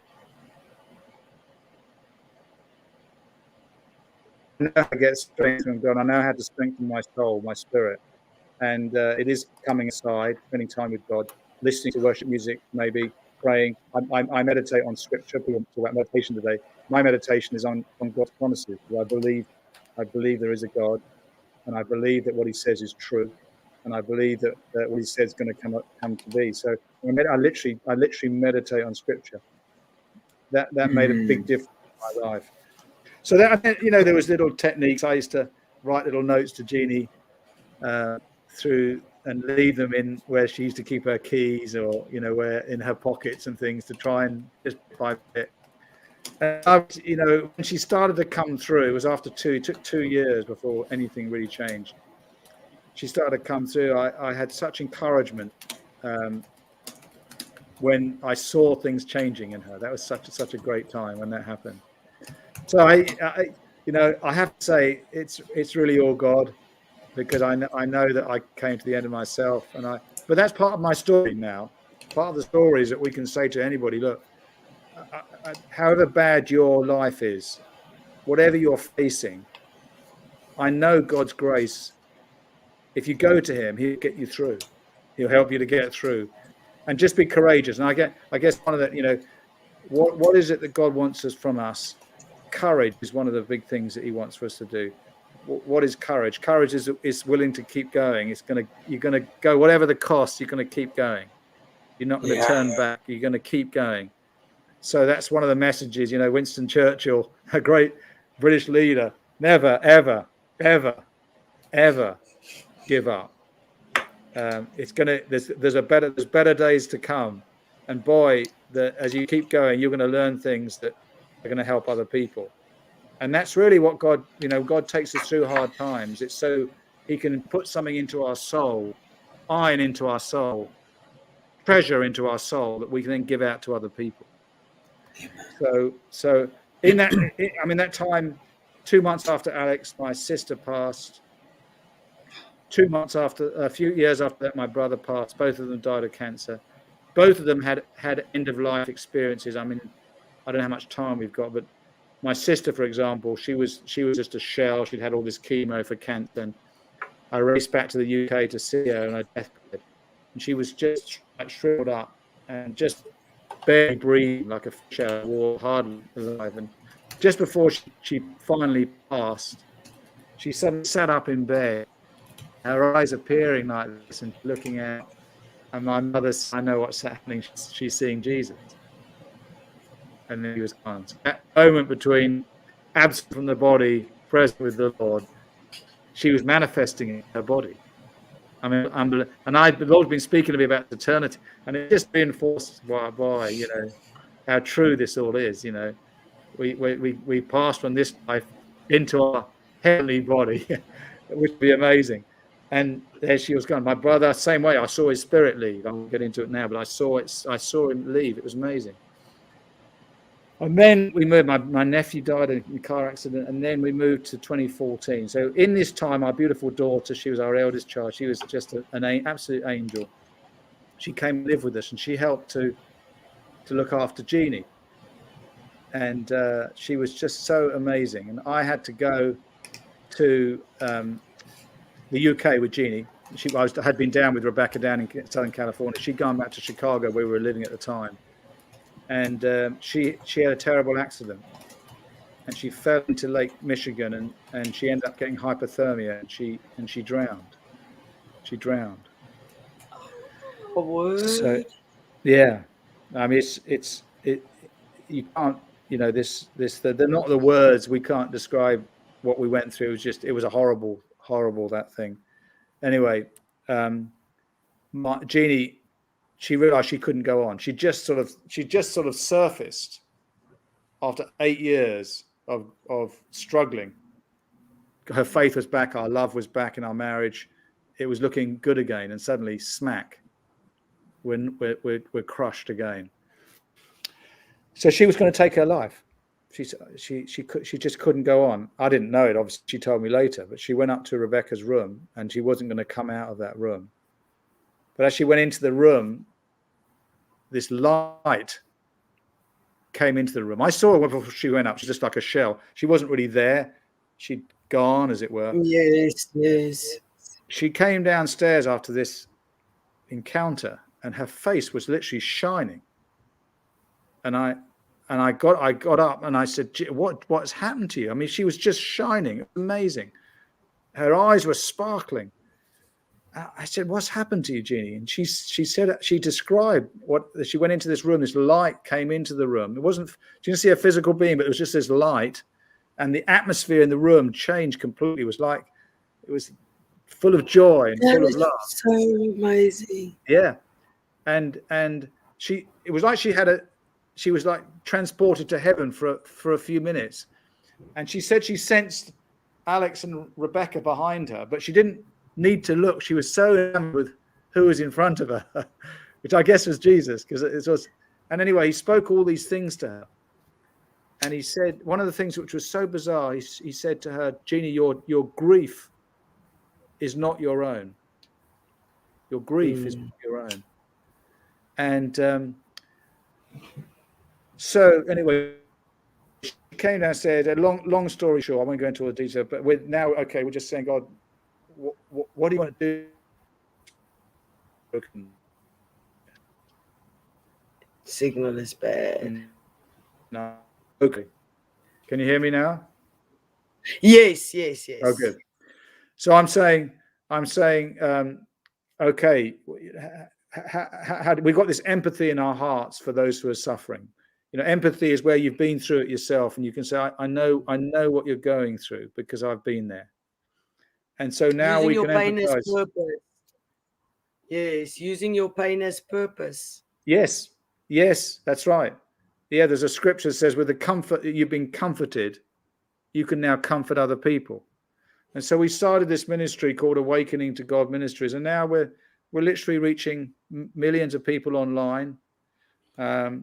We do clean water wells for the poor in India. We've done over 50 villages now. We provided clean water. But really largely it's for people who are struggling with a broken heart, loss of a loved one, loss of a relationship, loss of their health, loss of their finances, whatever it might be, and people who are struggling. There's a Facebook groups. There's a Triumph of Marriage course. Yes, I see that videos on your the guys can see that they can go and subscribe to your YouTube channel. Yeah, that's right. We send these messages out. We literally on Facebook we have over 650,000 followers on Facebook, and I do these video lives and things like that. And I just literally wanting to help people and give them hope, which is what I wrote this book, Living Hope. And really it is to say, guys, whatever bad things going on in your life, God's intent is that it be turned around for good. He wants to help you through it. So there's three phases I talk about going, three phases of suffering. One is, the first phase is comfort, is that you need to spend time to be comforted. So we just say, be still and receive love, grieve well. And that includes crying, especially to the guys who think they can't cry. you cry and cry well, because it's part of a natural process of grieving, and take your time. Don't rush it. It took Jeannie nearly 8 years sort of thing. Don't ever rush it. There's no time in grief. Let it just come through, and ask God. I used to ask God to help me grieve. You know how much I'm hurting. Help me to grieve well. And then we talk about a season of restoration where we're restored, and now you feel you can laugh again, and you can be yourself again, and get back to where you were. The third phase is where often people don't recognize it, don't see it. It's a season of what we call triumph, season of triumph.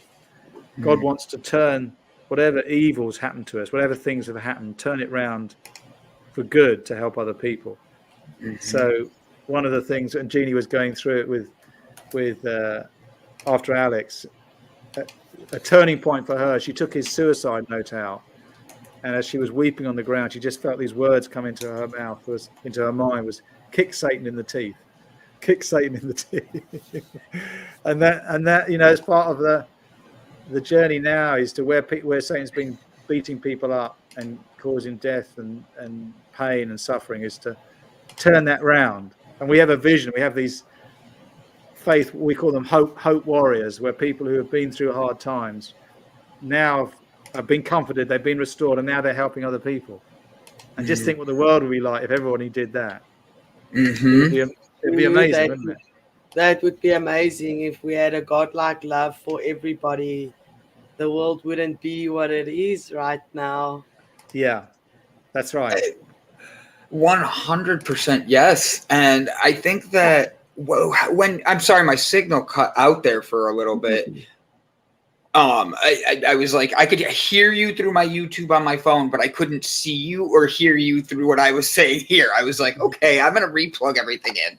Right.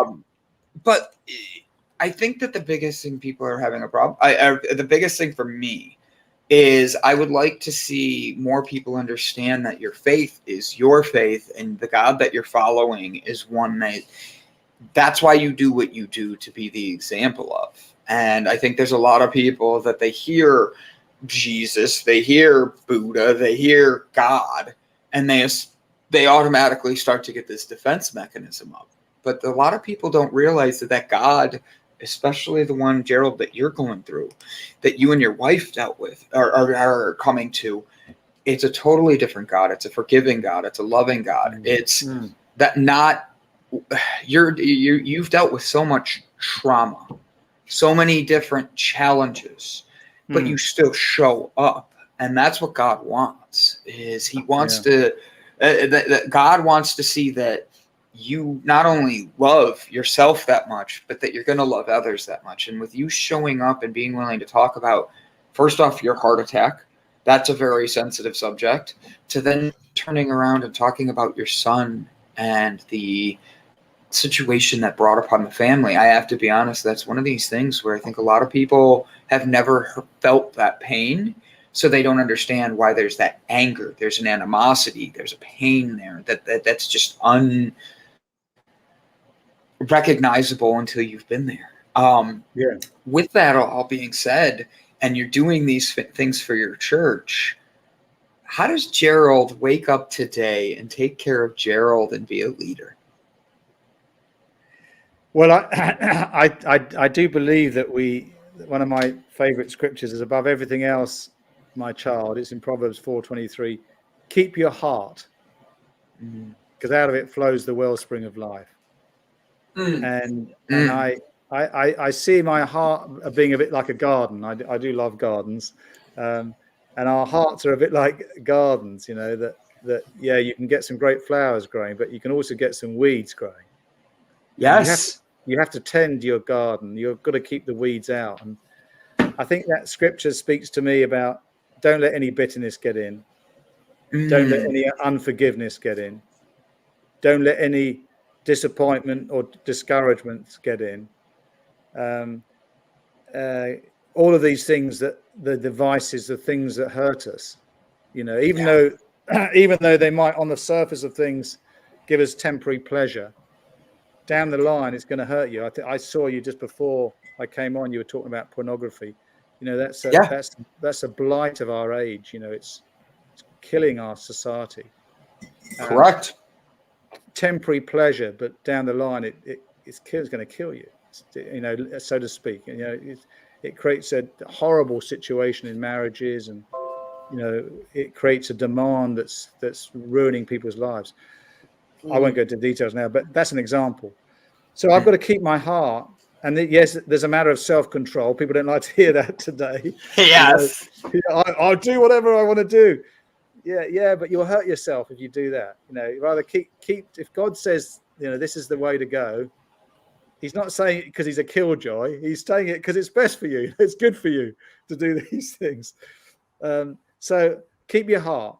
And so I do. I have time with God every day. I do meditate on Scripture, but I also have a lot of fun as well. So later on tonight, I'm going to go and play tennis with a guy and have a lot of fun. Jeannie and I go for these great walks, in the countryside. I love all outdoors. I love animals. I love flowers. I love all creation. Creation blows my mind.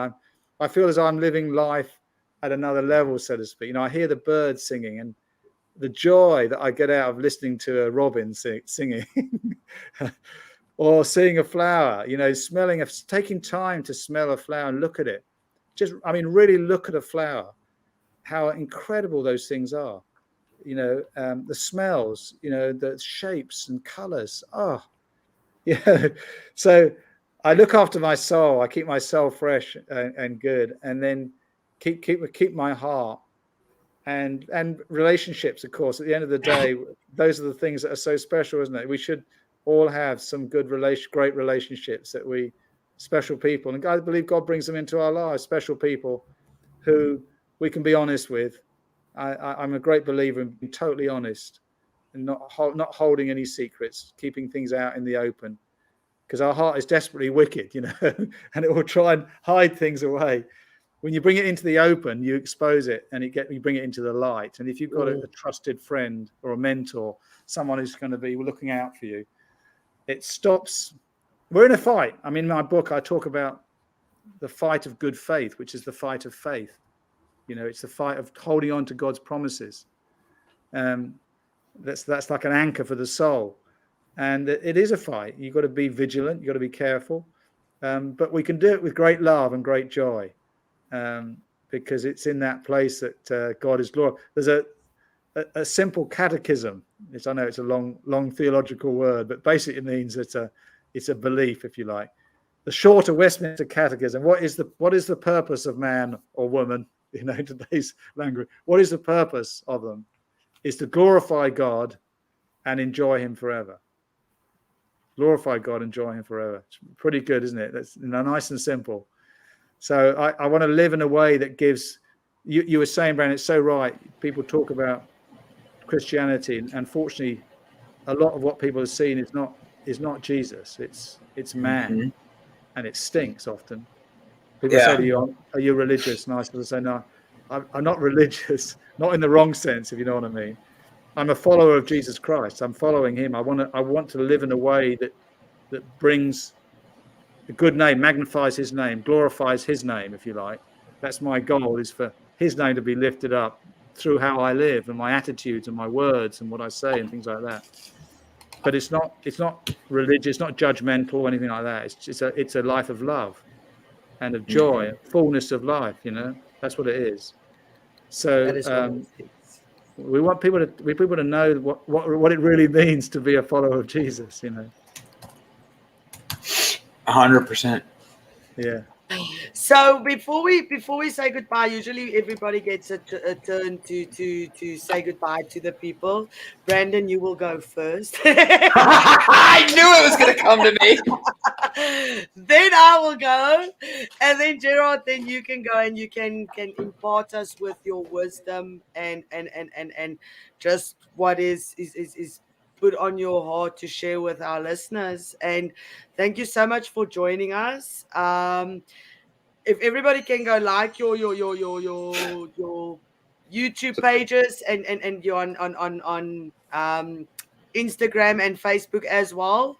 Yeah. And buy the create book if you awareness. will. Get And the the book. book. Definitely. So we just want to thank you, and Brandon, you can go. Oh, and Brett, you use Brett a second. Brandon, Brett, me, and Gerard. There's the link for the book for everybody. Make sure you guys go click it and go take a look. And you can subscribe to Gerald's YouTube channel, just like we showed earlier in the episode. It is right here. And there's the link for the YouTube channel as well. Guys, today has been a... Sorry. You're fine. There's been a lot that went through today, from talking at the beginning of the day about breast cancer to talking about pornography and what that goes through, to then talking about the pains that some of us go through in life that many don't understand. Gerald's pain that he went through with his wife, from getting through his heart issues to their kid. There's a lot that went in there. And the faith that Gerald had to have deep down inside had to emphasize who he truly is as a man and who he is as a human. And the truth be told, I really am honored that he didn't just take time for this, but he took the time to write a book, to be able to give back to everybody, to give them a hope. And as he says in his book, a living hope. I just hope that today we take a moment to take a breath, look inside, and find hope, because we're very blessed to have the guests that we do come on, and very honored to have guests that we do come and show us the representation like he did today. So remember, we're all on a journey together, and finding that living hope inside all of us, like Gerald talked about, is essential. Thanks, guys.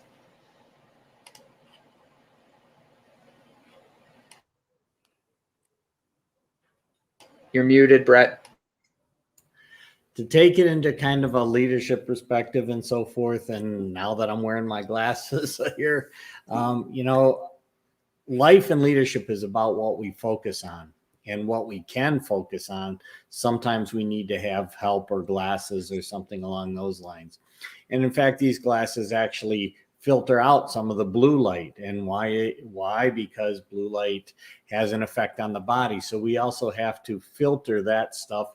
And our mind naturally filters for us, but oftentimes we don't consciously know what that filter is. So put on some glasses, focus on what life is bringing you, filter out those things that don't empower you, and allow those things that do empower you into your heart, because it's in your heart when we feel that we really can act and to change ourselves and the world around us.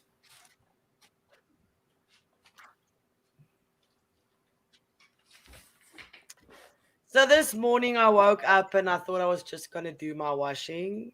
And I went to a friend of mine's house, and I was exactly where I wanted to be, because when I woke up this morning, I said, I just want to be better and I want to do better. And I got this message that I just need to get out there, and it goes like, I woke up today to try and be a better and to do better for myself, but also for everyone in my life, to empower everyone I encounter. You have wisdom inside you to change your own world, and that can change people in your energy field if you change how you perceive it, and the way you encounter people and interact with people and empower people.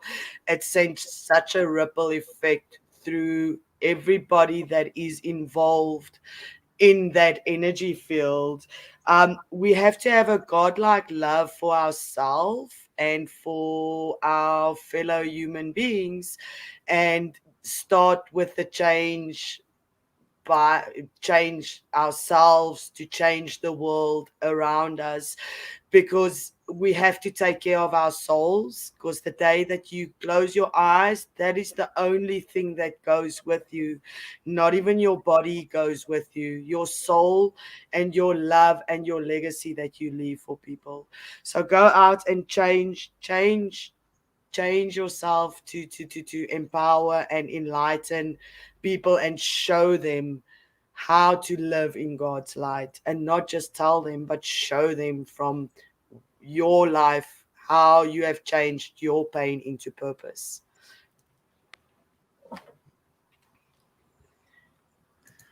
Great. So I just wanted to leave with these thoughts that next time you see a sunset or a sunrise, I want you to know as you look up there that there's a God who desperately loves you and cares about you and wants to help you on your journey. I want you to know that we all go through struggles in different ways. And if you're struggling now, know that you're not alone, and know that God wants to come alongside you and be with you. And yeah, we all make mistakes. We all mess up in one way or other. We're all in the same boat in that sense. And I want folks to know that there is a place of forgiveness. We can be forgiven. And I believe Jesus came to make a way for that forgiveness. And just to know that he wants to be your friend, and invite him to be your friend and to help you through life. I don't believe we're ever meant to be walking through this life on our own. He wants to walk with us and help us and care for us. And as we just heard from Lisa there, when we're filled with love, then we are able to love others, whatever they might do or to us. We can love others, and we want more love in this world and more purpose. We have a purpose. We're not here aimlessly. We're not here by accident. No, we're here with a purpose. Every one of us, a unique purpose that only you can do. And as you fulfill that purpose, you get into that calling, you come fully alive, and then you can live life to the full. So thank you. It's great to be with you today. Amen. Amen. So we're going to say goodbye. You guys must go out. Have a wonderful, wonderful day, Mr. Brett. Thank you for joining us. Mr. Gerard Long, thank you so much for your time and spending it here with us. And Mr. Brandon, great Houdini act, bro. have an amazing day, guys. See you soon. Thank you.